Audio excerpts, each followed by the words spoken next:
jalan Ibrahim atau milata Ibrahim itu adalah melalui sikap kasih sayang gitu. Kalau dibilang jalan yang penting, ini salah satu jalan paling penting nih. Ini akan sangat cepat membawa dia sampai kepada ketujuan gitu, dibanding orang yang hanya bersyariat tapi tidak memahami hakikatnya, kira-kira gitu.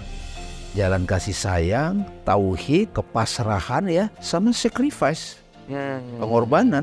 Jadi dalam konteks ini saya ngelihat milah Ibrahim itu mewakili nilai-nilai universal yang berlaku untuk semua manusia apapun agamanya.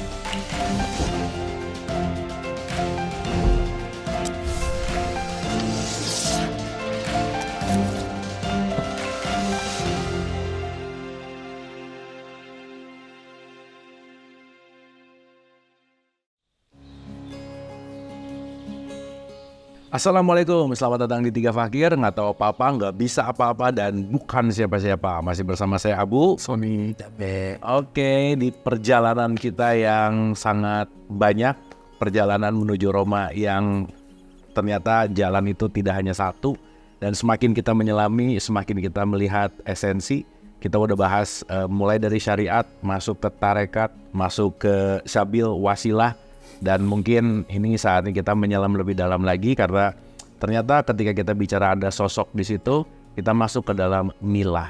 Dan saya rasa milah ini penting kita bedah untuk kita tahu esensinya. Langsung Mas Ani. Nggak sih Kang Abu, tadi disebut jalan menuju Roma tuh Ya, harus lewat Ridho ya. Ridho Roma. jadi Ridho Roma. Diridoi ya.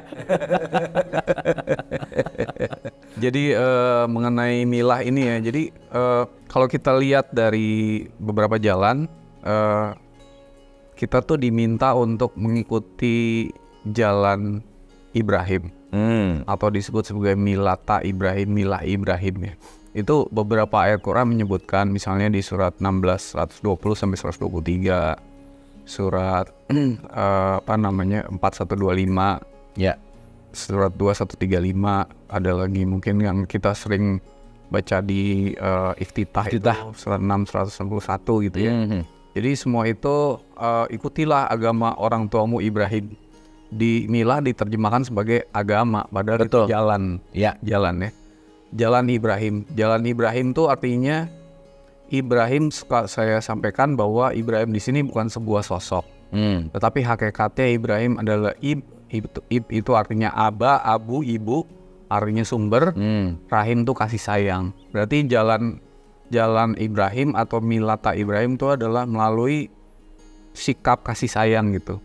Makanya di Quran sering sekali bilang memberi, beramal soleh, berbuat baik, sedekah dan sebagainya, itu adalah lewat jalan namanya jalan compassion gitu. Makanya kayak Dalai Lama juga bilang agamaku adalah kebaikan atau kasih sayang, karena itu salah satu jalan gitu.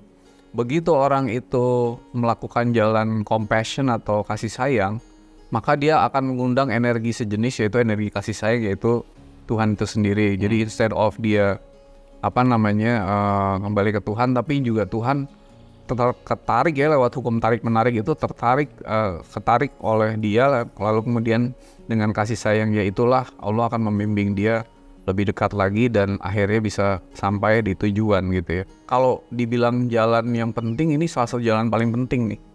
Untuk kasih sayang ini salah satu sikap jalan yang paling penting. Jadi kalau ada orang yang seringkali kita melihat ada orang yang mungkin tidak bersyariat tapi dia punya jiwa kasih sayang luar biasa gitu ya. Ini akan sangat cepat membawa dia sampai kepada ketujuan gitu, dibanding orang yang hanya bersyariat tapi tidak memahami hakikatnya, kira-kira gitu. Nah, terus saya juga mau sampaikan bahwa di dalam milah Ibrahim itu Allah akan menghancurkan berhala-berhala di dalam dirinya, kayak seperti Ibrahim menghancurkan berhala di Ka'bah ya tuh ya. Karena Allah akan mengganti semua sifat-sifat di dalam diri kita dengan sifat kasih sayang itu. Mungkin itu intro dari saya. Oke, jadi kita menyadari tentang milah ini kaitannya erat sama Ibrahim gitu ya. Dan bahwa salah satu compassion tadi, kasih sayang ini juga yang artinya ditumbuhkan menuju kepada milah ini adalah bagaimana jalan menuju kepada kasih sayang salah satunya gitu. Dan kenapa diikutin, atau ya kalau kita bicara dalam tradisi Islam itu kan kenapa atahiyat terakhir tuh selalu bawa Ibrahim juga mungkin ada relate untuk mengenal atau apa ya, ingat sama milah ini kali gitu. Dan nanti aku akan lebih detail bicara tentang itu, Mas Sony. Thank you Mas Sony, ini menarik banget tentang milah nih. Silakan Bang Dame. Terima kasih Kang Abu, Mas Sony. Assalamualaikum warahmatullahi wabarakatuh. Saya mencatat beberapa pengertian yang mendalam dari pemaparan Mas Sony tadi. Jadi teman-teman tiga fakir jadi mulai paham nih. Kadang kita masih berpegang pada sosok, ya. Ibrahim tentu saja adalah satu sosok juga karena ada sosok historisnya gitu. Bahkan Ibrahim jadi bapaknya para nabi juga, banyak melahirkan dari beliau itu banyak nabi-nabi lahir dalam Semitic religion. Tapi di sini yang saya tangkap dari uraian Mas Sony itu adalah milah itu berarti ajaran universal yang ditampilkan oleh sosok itu. Nah yang sekarang ditekankan itu satu adalah Ibrahim gitu ya. Jadi jalan kasih sayang kayak Mother Teresa ya, Mother Teresa ya. Jadi bisa saja orang itu tidak terlalu kental dengan syariat, tarekat gitu. Tapi dia dalam sehari-hari berbuat baik. Bahkan Dalai Lama menekankan agamaku adalah compassion gitu. Kindness, kebaikan gitu. Tapi saya mau tambahin milah Ibrahim ini sebetulnya yang kalau di Quran itu banyak ini Mas. Jalan kasih sayang, tauhid, kepasrahan ya. Hanif juga, Hanifah Muslimah, sama sacrifice, pengorbanan. Ya kan? Jadi dalam konteks ini saya ngelihat milah Ibrahim itu mewakili nilai-nilai universal yang berlaku untuk semua manusia apapun agamanya. Jadi ini lebih kepada tindakan, perilaku gitu. Gitu Kang Abu. Jadi wah ini seru juga nih. Melalui perbuatan baik, perbuatan kasih sayang, di situ saya akan menemukan glimpses kehadiran Tuhan gitu dalam pengalaman hidup saya. Jadi mulai dapat perbedaan-perbedaannya ya. Ini yang seri kelima ini ya. Jadi kalau milah ini ajaran. Bisa saja saya sudah tidak cocok sama sosoknya, tapi ajarannya saya ambil. Ya keren. Ya kan? Ini juga sering menyelamatkan saya tuh. Saya belajar dari seorang guru, tahu-tahu kok dia nggak mempraktikkan itu sekarang misalnya kan gitu. Tapi milahnya dia itu saya ambil. Karena manusia sebagai individu kadang suka menyimpang juga. Kita juga begitu. Kamu jangan ngeliat si damenya gitu, tapi lihat milah gue gitu. Jadi milah ini menurut saya itu nilai-nilai universal. Nilai-nilai universal yang dari zaman kapanpun itu senantiasa bareng, selalu ada dalam ajaran agama ataupun ajaran spiritual itu. Jadi tadi ada 3 ya, 1 kasih sayang, 2 tauhid, melepas. Iya. Hanif. Pemelekatan ya. Iya. Hanif itu kan melepas ya. Lalu pengorbanan gitu. Karena misalnya kayak Gandhi, milah dia apa? Ahimsa. Kalau Dalai Lama sering menekankan itu kindness, kebaikan. Jadi teman-teman milahnya apa nih? Kira-kira gitu. Kalau dalam konteks ini gimana Kang? Kalau Kang Abu sekarang milahnya apa yang paling kuat? Kalau saya sih milahnya lebih ke melepaskan dualitas sih Bang Dawe. Maksudnya gini, kan kalau dulu tuh ngebandingin ya bahwa ini lebih baik, ini enggak, ini lebih baik. Milihnya dalam konteks yang namanya dualitas tadi gitu. Tapi ketika bicara dalam konteks ini, ya dia apa sih yang bisa aku tangkap sebagai kebaikan gitu.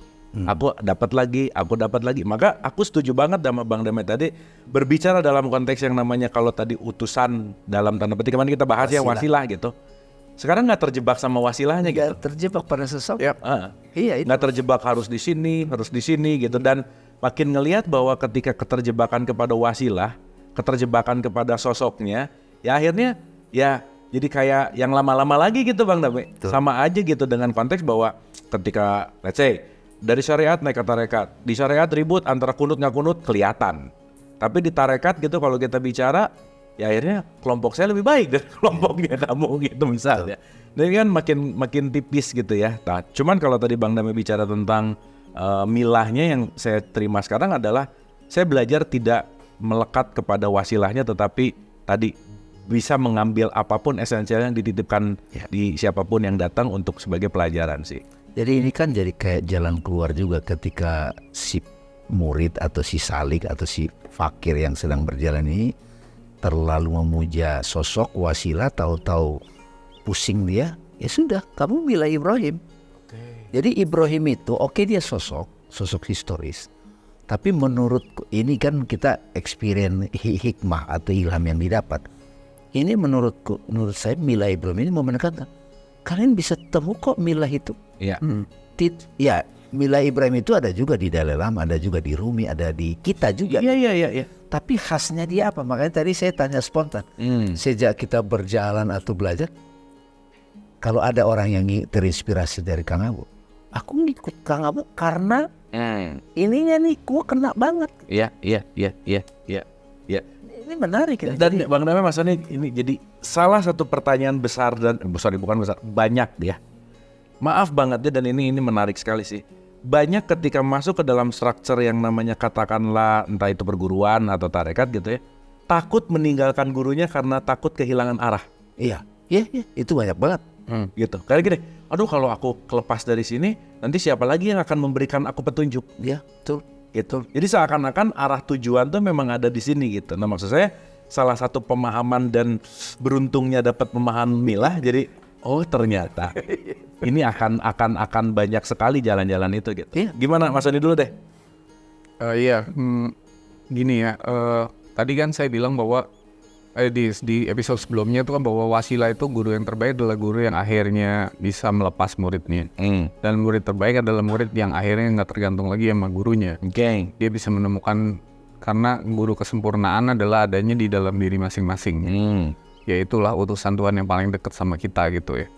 Nah, kalau ada orang yang takut untuk melepas gurunya karena takut tidak mendapat arah, itu ada dua belah pihak sih. Ada misalnya dari muridnya sendiri atau gurunya yang memang mempertahankan kondisi seperti itu dengan berbagai macam motif gitu. Oke. Nah, ini yang mana nih? Yang apakah muridnya memang menggantungkan diri atau gurunya yang mempertahankan posisi seperti itu gitu. Atau bisa kalau ada gitu. Atau ya akhirnya jadi saling kan kalau dua-duanya kan.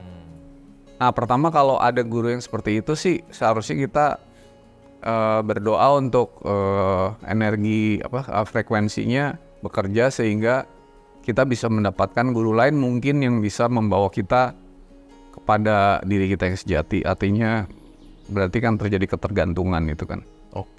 Yang kedua kalau misalnya karena ya mungkin udah saatnya kita lepas gitu daripada guru yang mempertahankan itu.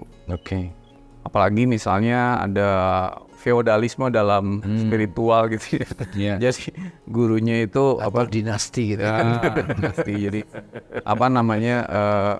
gurunya memang mempertahankan posisi seperti itu terus menerus gitu. Ya berarti itu bukan guru yang sejati sih. Oke. Tapi ini fenomena yang kerap kita hadapi ya Kang Abu ya. Dan teman-teman juga suka bertanya ke saya. Pemahaman ini jadi membantu. Mudah-mudahan teman-teman Tiga Fakir nangkap. Jadi niscaya akan terjadi pada pejalan kehadiran guru, apapun label yang dipakai ataupun seperti apapun dia tingkahnya, itu ngajarin kita gitu. Kan kita bisa pakai juga metode sabil kemarin, jalan sabil. Ya syariat tarekat ya kita jaga, itu kan jagain kita kan, syariat tarekat. Syariat itu bentuk luarnya, tarekat itu metode olah batinnya gitu. Nah terus ada juga wasilah, kita orang pasti wasilah itu nggak bisa kita bantah. Saya berkali-kali bilang kemarin juga, saya tidak bisa membantah, saya dapat itu dari dia. Tapi ada tingkah dia sehari-hari, saya tidak setuju semuanya, tapi saya nggak salahkan. Betul.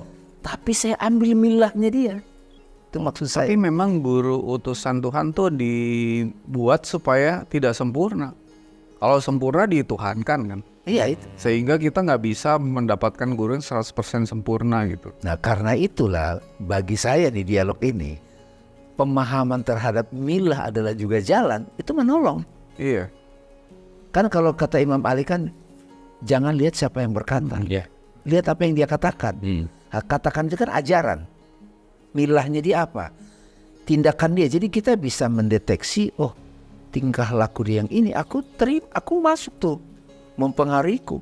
Tapi ada bagian diri dia yang memang tidak sejalan dengan saya. Tadi dibilang tidak sempurna, supaya kita tidak memberhalakan dia. Tapi ini kan pertanyaan Kang Abu kan, ada orang jadi gamang kan? Gamang banget. Seolah-olah kayak nggak dapat berkat, tidak diridhoi, jadi kayak dia terkutuk. Itu ada begitu, dan itu terbangun. Dan karena sugestinya keluar, emang jadi kelihatan malang, kelihatan jadi rugi. Ling. Ya maksudnya dia tersugesti banget. Ini kayaknya gara-gara keluar dari guru ini deh, aku sekarang jadi bangkrut misalnya, atau jadi bad luck gitu. Nah itu menarik sih. Iya. Nah itu fakta yang terjadi. Tapi dengan penjelasannya kan jadi milahnya ambil. Nah contoh yang dinukil di Al-Quran, milah Ibrahim, bahkan kita jadikan satu sistem syariat kan, at-tahiyat mubarakatuh sampai Allahumma sholli ala sayyidina Muhammad wa ala ali sayyidina Muhammad kama shollaita ala sayyidina Ibrahim. Jadi maksudnya gini, kalau dari saya nih Kang Abu, kayak aku merasakan tuh apa yang dirasakan Kang Abu. Saya bisa tetap dapat milahnya gitu. Tinggal ambil aja compassionnya, tauhid, hanifnya, pengorbanannya. Itu kan ibaratnya gini, nggak ada guru pun itu akan sudah ada di diri kita gitu. Kita mau fokus pada sosoknya atau ajarannya. Kan kita tidak selalu menemukan sosoknya juga oke, ajaran juga oke. Nanti jebakannya lagi diberhalakan. Tapi ingat ya, ini jangan gara-gara belagu si murid jadi nggak respect sama guru. Beda tipis, itu ada juga tuh yang begitu. Kayak menyaingi juga gitu. Gue lebih hebat dari guru gue. Nah itu nggak, makanya udah kita kunci itu di wasilah. Betul. Saya dapat ini perantaranya dia, itu di hati aja. Betul. Di hati aku nggak bisa bantah, aku ngerti ini dari dia, dan nggak perlu dia minta doa, aku doakan gitu. Kan nggak harus ngomong setor muka gitu. Ini keren nih, jadi ada jalan-jalan itu sampai 7 ya. Nggak sabar nih nunggu yang ke-7. Nah makin clear bahwa pada akhirnya kalau kita bicara tentang konteks pencerahan itu nggak di luar gitu maksudnya Bang Dame. Dan semuanya ongoing proses. Jadi saya melihat dan saya merasakan bahwa pencerahan itu bukan pencapaian gitu, tetapi ya nggak ada yang udah gitu. Makanya kan kalau kita bicara dalam konteks proses tuh ya semuanya bertumbuh. Dan betul sih, kembali ke apa ya, sistemnya Nabi Muhammad kan selalu bersahabat itu sih. Itu yang ngebuat jadi oh iya ya, milah itu ternyata begini gitu. Oke, terima kasih Mas Sony, Bang Dame. Mudah-mudahan milah ini juga bisa kita mulai sadari gitu ya, bahwa sekali lagi pencerahan nggak pernah ada di luar, selalu ada di dalam. Siapapun yang di luar itu sebetulnya hanya membuka jalan kepada yang di dalam. Dan kembali bahwa milah siapapun atau cahaya siapapun atau esensi dari guru itu adalah cahayanya, bukan masalah sosoknya, tetapi kembali kepada cahayanya itu sendiri. Terima kasih.